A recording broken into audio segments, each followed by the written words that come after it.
আগে দেশে থাকা অবস্থায় রাত্রে বাসায় ফিরতে দেরি হইলে মায় ফোন দিয়া জিগাইতো, কিরে এত দেরি হইতাছে কেন, বাসায় কখন ফিরবি? বাপে জিগাইতো, এত দেরি হইতাছে কে? ভাই বেড়াদার আত্মীয় স্বজন সকলে জিগাইতো। কিন্তু এখন মাই জিগায়, কিরে কবে যাবি? বাপে জিগায়, অনেকদিন তো গেছে, কবে বিদেশ যাবি? প্রশ্ন একই, কিন্তু অর্থটা ভিন্ন হয়ে গেছে।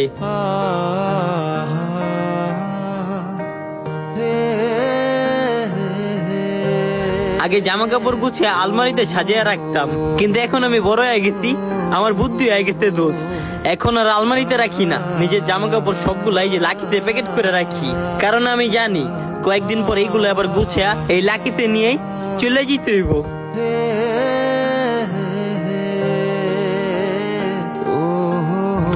দোষ, বাংলাদেশটা না খুব সুন্দর একটা দেশ। এই দেখ আমার এনআইডি কার্ড, এই জায়গায় লেখা আছে বাংলাদেশ। তোর কাছে কি মনে হয় আমি বাংলাদেশের নাগরিক?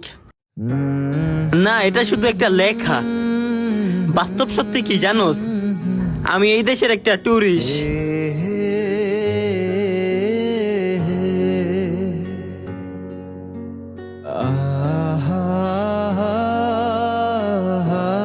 এবার তোরা এই ক, এত দুঃখ বুকে নিয়া কেমনে এই দেশে থাকি?